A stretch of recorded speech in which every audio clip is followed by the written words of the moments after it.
Most of students பார்த்தீங்கன்னா, இந்த கொஸ்டினை படிச்சுட்டு மினிமம் நம்பர் ஆஃப் ரூம்ஸ் குடுத்துருக்காங்க. சேம் நம்பர் ஆஃப் பார்ட்டிசிபென்ட்ஸ் குடுத்துருக்காங்க அப்படிங்கிறதுக்காக அவங்க என்ன பண்ணுவாங்கன்னா, எல்சிஎம் அப்ளை பண்ணிடுவாங்க. அதனால அவங்களுக்கு மார்க் போயிடும். ஏன் இப்படி நடக்குது? Conceptual clarity plus visual form இல்லாதனால தான் இந்த தப்பு நடக்குது. இதை நான் உங்களுக்கு கிளியரா எக்ஸ்பிளைன் பண்றேன். இந்த வீடியோவை கடைசி வரைக்கும் பாருங்க. நான் இந்த கொஸ்டின் நான் ஒரு டைம் எக்ஸ்பிளைன் பண்றேன். In a seminar, the number of participants in Hindi, English, and mathematics are 60, 84, and 108 respectively. Find the minimum number of rooms required if in each room the same number of participants are to be seated and all of them must be from the same subject. Okay, இது நான் story மூலியமாக explain பண்ணுறேன், உங்களுக்கு இது புரியும். ஒரு seminar attend பண்ணுறதுக்காக 3 சப்ஜெக்டை சேர்ந்தவங்க ஒரு ஊருக்கு வராங்க. இதில் ஹிந்தி சப்ஜெக்ட் எவ்வளோ பேர் வராங்கன்னா 60% வராங்க. அதனால் இந்த ஃபஸ்ட்டு அப்பார்ட்மெண்ட்டில் அவங்கள தங்க வைக்கிறேன். ஸோ இந்த ஃபஸ்ட் அப்பார்ட்மெண்ட்டோட சப்ஜெக்டை சேர்ந்தவங்க யாருன்னா ஹிந்தி. எவ்வளோ பேர் வராங்க? 60 பேர், 60% வராங்க. செகண்டு இங்கிலீஷை சேர்ந்தவங்க எத்தனை பேர் வராங்கன்னா 84 வராங்க. அதனால் அவங்கள செகண்ட் அப்பார்ட்மெண்ட்டில் தங்க வைக்கிறேன். ஸோ அந்த அப்பார்ட்மெண்ட்டோட பேர் இங்கிலீஷ்னு வச்சுக்கலாம். மூணாவது அப்பார்ட்மெண்ட் பேர் வந்து மேக்ஸு. இது எத்தனை பேர் வராங்கன்னா 108, 108 பேர் வராங்க. ஓகே, இங்கே என்ன சொல்ல வராங்கங்கிறத நான் கிளியராக சொல்கிறேன். இந்த ஹிந்தி அப்பார்ட்மெண்ட்டில் நிறைய ரூம்ஸ் இருக்கும். அதே மாதிரி தான் இங்கிலீஷ்லேயும் மேக்ஸ்லேயும்.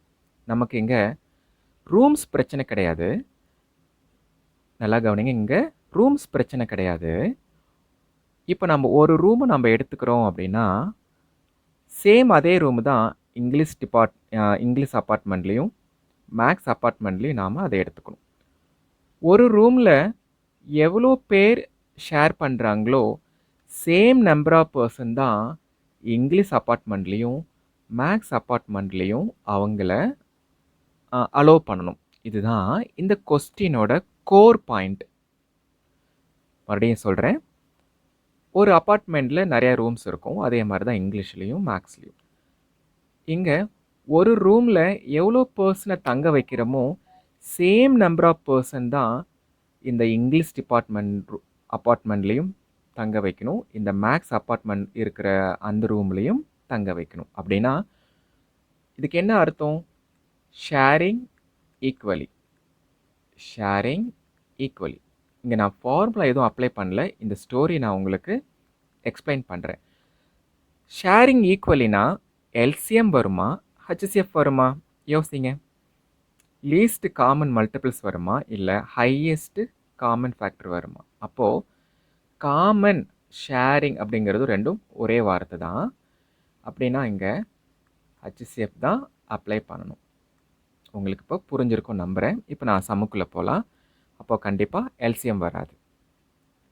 ஓகே, கொடுத்துருக்கிற 3 நம்பருக்கும் நான் ஹச்சிஎஃப் எடுக்கிறேன். 60, 84 அண்டு 108. இப்போது 60யோட ஃபேக்டர்ஸ் எழுதுகிறேன். 2 power 2, 3 அண்டு 5. 84ஓட ஃபேக்டர்ஸ் எழுதுகிறேன். 2 power 2, 3 into 7. லாஸ்ட்டாக 108ஓட ஃபேக்டர்ஸ் எழுதுகிறேன். 2 power 2 into 3 power 3. உங்களுக்கு ஹச்சிஎஃப் எடுக்க தெரியும், அதனால் நான் இதை குயிக்காக முடிச்சிடுறேன். இந்த 3 நம்பர்லேயும் காமனாக இருக்கிற அந்த ஃபேக்டர்ஸ் யார், அந்த நம்பர்ஸ் யாருன்னு பார்த்தீங்கன்னா 2 power 2 அண்டு 3 power 1 தான். ஸோ இதோட ஆன்சர் என்ன வரும்? 2 power 2 4, 4 3s are 12 வரும். நல்லா கவனிங்க, 12. இந்த 12க்கு என்ன சார் அர்த்தம்? இந்த 12க்கும் இந்த பில்டிங், இந்த ரூமுக்கு, இந்த சப்ஜெக்ட் எடுக்க வந்தவங்களுக்கு என்ன சார் சம்மந்தம் அப்படின்னா, இந்த ஃபஸ்ட் அப்பார்ட்மெண்ட் ஹிந்தி இருக்குது இல்லைங்களா, அதில் ஃபஸ்ட்டு ரூமில் 12 பேர் தங்க வச்சாங்கன்னா செகண்ட் ரூம்லேயும் அதே 12 பேர் தான் தங்க வைக்கணும். இதே மாதிரி தான் 3வது ரூம், 4வது ரூம், 5வது ரூம். சேம் அதே தான் இங்கிலீஷ் அப்பார்ட்மெண்ட்லேயும் அதே தான் நாம் அந்த பர்சனை அந்த ரூமுக்குள்ளே அலோவ் பண்ணணும். 12 பேர். 2வது ரூம்லேயும் 12 பேர், 3வது ரூம்லேயும் 12 பேர், 4வது ரூம்லேயும் 12 பேர். அதே மாதிரி தான் மேக்ஸ் அப்பார்ட்மெண்ட்லேயும் ஒரு ரூமில் 12 பேர் இருக்காங்கன்னா அதே நம்பர் ஆஃப் பர்சன் தான் செகண்ட் ரூம்லேயும் இருக்கணும், 3வது ரூம்லேயும் இருக்கணும், 4வது ரூம்லேயும் இருக்கணும், 5வது ரூம்லேயும் இருக்கணும். இதே மாதிரி தான் வரிசையாக இருக்கணும். புரியணுங்கிறதுக்காக நான் கொஞ்சம் மட்டும் எழுதியிருக்கேன். சரி, ஓகே. உங்களுக்கு இப்போ இது புரிஞ்சிருக்கும். ஒரு அப்பார்ட்மெண்ட்டில் 60% இருக்காங்க. ஒரு ரூமில் 12 உட்கார வச்சா எவ்வளோ ரூம்ஸ் வரும்? இது சாதாரண ஒரு டிவிஷன் சம். இது நம்ம இது எப்படி போடலாம்? 60 டிவைடட் பை 12 போட்டோம் அப்படின்னா how many 12s are 60 வரும்? 5 வரும். ஓகே. செகண்ட் டே இங்கிலீஷ் அப்பார்ட்மெண்ட்டில் 84% இருக்காங்க இல்லைங்களா? அதை நான் 12ஆல் டிவைட் பண்ணுறேன் அப்படின்னா 7 12s are என்ன வரும்? 84 வரும். Next third 108. 108 நான் 12ஆல் டிவைட் பண்ணுறேன் அப்படின்னா how many times are 108 வரும்? 9 times are 108 வரும். ஓகே. உங்களுக்கு இப்போ விஷயம் புரிஞ்சிருக்கும். ஃபர்ஸ்ட் அப்பார்ட்மெண்ட்டில் 5 ரூம் வரும். செகண்ட் அப்பார்ட்மெண்ட்டில் 7 ரூம் தான் வரும். தேர்ட் அப்பார்ட்மெண்ட்டில் 9 ரூம்ஸ் தான் வரும். அப்படின்னா என்ன அர்த்தம்? ஒரு ரூமில் 12 பேர் இருந்தால் 5 ரூம்ஸில் எத்தனை பேர் வருவாங்க? 60% வருவாங்க. இதே தான் 84க்கும் 108க்கும். ஸோ ஃபர்ஸ்ட் அப்பார்ட்மெண்ட்டில் எத்தனை ரூம்ஸ் வரும்? 5 வரும். செகண்ட் அப்பார்ட்மெண்ட்டில் 7 ரூம்ஸ் வரும். தேர்ட் அப்பார்ட்மெண்ட்டில் 9 ரூம்ஸ் வரும். அப்போது இது எல்லாத்தையும் ஆட் பண்ணினா நமக்கு டோட்டல் நம்பர் ஆஃப் ரூம்ஸ் வந்துடும். 5 + 7 + 9 எல்லாத்தையும் ஆட் பண்ணால் நம்மளுக்கு என்ன ஆன்சர் வரும் அப்படின்னா 21 வரும். ஸோ 21 ரூம்ஸ் தான் இந்த 3 அப்பார்ட்மெண்ட்லேயும் இவங்களை தங்க வைக்க முடியும் ஈக்குவலாக. புரிஞ்சிருக்கும், உங்களுக்கு புரிஞ்சிருக்கும்னு நம்புகிறேன். கண்டிப்பாக இந்த வீடியோவை ஷேர் பண்ணுங்கள். ஏதாவது டவுட்னா எனக்கு கமெண்ட்ஸ் பண்ணுங்கள், சப்ஸ்கிரைப் பண்ணுங்கள்.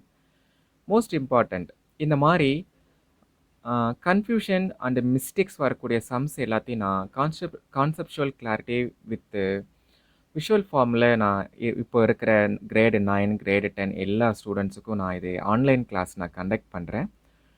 உங்களுக்கு இந்த மாதிரி டவுட்ஸ் இருக்குது, மேக்ஸில் கான்செப்சுவல் கிளாரிட்டி வேணும், நல்லா கிளியராக எனக்கு கான்செப்டை புரிய வைங்க, ஸ்லோவாக, ரொம்ப ரொம்ப ரொம்ப ஸ்லோவாக, இந்த மாதிரி எனக்கு வேகமாக இல்லாமல் புரிய வைங்க. அந்த மாதிரி குழந்தைங்க யாராவது இந்த வீடியோவை பார்க்குறீங்க, பேரண்ட்ஸ் பார்க்குறீங்கன்னா, நான் என்னுடைய டீட்டெயில் எல்லாமே இந்த டிஸ்கிரிப்ஷனில் கொடுத்துருக்கேன். என்னை காண்டாக்ட் பண்ணுங்கள்.